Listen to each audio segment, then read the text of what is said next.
আস্তাগফিরুল্লাহ পড়ার সময় একটি ভুলের কারণে আপনার আমার কোনো দোয়া কবুল হচ্ছে না, কোনো ক্ষমা আল্লাহ করছে না, বিপদের মধ্যে আপনি পড়ে আছেন। কয়টা ভুল? একটা ভুল। কি করেন? আস্তাগফিরুল্লাহর সময় একটা ভুল করেন। এই ভুলটা আমরা সবাই করি, ম্যাক্সিমাম করি। কারণ হচ্ছে যে আস্তাগফিরুল্লাহ আপনাকে গুনাহমুক্ত করে দিবে। আস্তাগফিরুল্লাহ আল্লাহ শুনতে দেরি, আল্লাহ ক্ষমা করতে দেরি হয় না। সে আস্তাগফিরুল্লাহ শুনলে আল্লাহ রাগ করেন। কি ভয়ঙ্কর কথা বলেন তো। অতএব আমরা এই আস্তাগফিরুল্লাহর সময় এই ভুলটা আর করতে চাই না। বিশ্বনবী তিনি কি বলেছেন? যদি কোনো বান্দা, যদি কোনো উম্মত সে যদি আল্লাহর কাছে চোখের পানি ছেড়ে দেয়। আজকাল তো চোখের পানি আমাদের হায়ার করে কি পাওয়া যায় না, তাই না? চোখের মধ্যে আজকাল আমরা স্প্রে করে কিন্তু পানি আনতে পারি না। অনেকে বলে হুজুর দোয়া করে ঠিকই, চোখে তো পানি আসে না, মনটা তো নরম হয় না। হবে কি করে? এই কনক্রিটের দুনিয়া, এই পাথরময় দুনিয়া, দিলটাও কিন্তু পাথর হয়ে গেছে, ঠিক কিনা? আমরা যখন ইবাদত করি, ইবাদতের মধ্যে মন নাই। আমরা যখন তওবা করি, যখন দোয়া পড়ি, তখন দোয়ার মধ্যে মন থাকে না। একটা কথা বলি, দোয়া বা ইস্তেগফার করার ক্ষেত্রে তিনটা শর্ত কবুল হতে হলে। কয়টা শর্ত?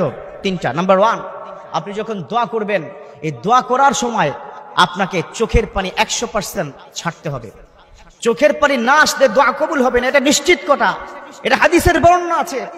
2 নম্বর, আপনি যখন দোয়া করবেন মুখলিসিন লাহুদ্দিন, আল্লাহ পাক তিনি কি বলে দিয়েছেন, যার মধ্যে ইখলাস আছে, যার মধ্যে খুলুসিয়ত আছে, যার মধ্যে আন্তরিকতা আছে, তাকে আমার বড্ড পছন্দ। অতএব আপনি আমি যখনই দোয়া করব আন্তরিকতার সহিত করব। আল্লাহর কাছে রিপেন্টেন্স করতে হবে, অনুশোচনা থাকতে হবে। অনুশোচনা, আন্তরিকতা যদি আপনার মধ্যে থাকে তাহলে আপনার দোয়া কবুল হবে, তাছাড়া দোয়া কবুল হবে না। 3 নম্বর, ইটস দ্য মোস্ট ইম্পর্টেন্ট, সেটা হচ্ছে আপনার বিশ্বাস রাখতে হবে আল্লাহর প্রতি যে আল্লাহ ক্ষমা করবেন। কি রাখতে হবে? বিশ্বাস রাখতে হবে। আল্লাহ তুমি, আমি জানি তুমি আমায় ক্ষমা করবে, আল্লাহ আমি জানি তুমি আমায় মাফ করে দিবে। এই 3টি বিষয় যদি একসাথে সংমিশ্রণ করতে পারেন, সমন্বয় করতে পারেন, দেন আপনি বুঝতে পারবেন যে আপনার দোয়া কবুল হবে ইনশাআল্লাহ। এবার আসুন, আস্তাগফিরুল্লাহর সময় আপনি কি পড়েন? খুব মনোযোগ দিয়ে শুনবেন। আমরা কি বলি? আস্তাগফিরুল্লাহ বলি না? আস্তাগফিরুল্লাহ, অথচ শব্দটা হবে আস্তাগফিরুল্লাহ। গাইন, এই কণ্ঠনালী থেকে আসবে গাইন, আস্তাগফিরুল্লাহ। আর আমরা বলি আস্তাগফিরুল্লাহ, আস্তাগফিরুল্লাহ। দুটার অর্থ কিন্তু 2 রকম, একটা আকাশ, একটা পাতাল, একটা জমিন। এত ভয়ঙ্কর কিন্তু অর্থ। আস্তাগফিরুল্লাহ, ইয়া আল্লাহ আমি আপনার কাছে কমিটমেন্ট করছি, ক্ষমা চাই, ইস্তেগফার করি, তওবা করছি, অনুশোচনা করছি, এটা হলো আস্তাগফিরুল্লাহ। আর আস্তাগফিরুল্লাহ, আল্লাহ আমি আপনাকে অস্বীকার করছি, নাউজুবিল্লাহ। কুফর করা, কুফর মানে অস্বীকার করা। তাহলে দেখুন তো এই দুটার মধ্যে পার্থক্য আছে কিনা? মারাত্মক লেভেলের পার্থক্য আছে। যে শব্দ আপনাকে ধুয়ে মুছে পাকসাফ করে মাসুম বান্দা বানাবে, আর সেই শব্দটা ভুল হয়ে গেলে আল্লাহ গোসা করে আপনার প্রতি গজব নাজিল করবে।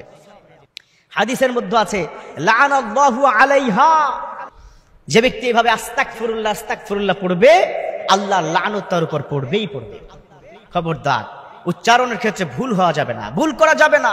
এক ছোট্ট উচ্চারণেতে মানুষের লাইফ শেষ করে দেয়। যে কোনো শব্দ, যে কোনো উচ্চারণ, যে কোনো ভয়েসের ক্ষেত্রে এটার কিন্তু অর্থ অন্যদিকে চলে যায়। যেমন কুল হুয়াল্লাহু আহাদ, বলুন আল্লাহ এক। আর কেউ যদি বলে কুল হুয়াল্লাহু আহাদ, আল্লাহ এককে খাও, কুল মানে হচ্ছে খাওয়া, আর কুল মানে কি? বলা। দুইটা পার্থক্য আছে কিনা? সো এই কাজটা কিন্তু করা যাবে না। যেই শব্দটা আপনাকে পুতু পবিত্র করে দিবে, আল্লাহ আপনাকে ক্ষমা করবে, আর সেই শব্দের কারণে আল্লাহ গুসা হয়ে আপনার প্রতি লানত দিবে। আল্লাহ আমাদের এই দুটো উচ্চারণ সঠিকভাবে করার তৌফিক দান করুক। তাহলে কি? আস্তাগফিরুল্লাহ কি পড়বো? কি পড়বো? আস্তাগফিরুল্লাহ। আল্লাহ আমাদের বোঝা আর মানার তৌফিক দান করুক।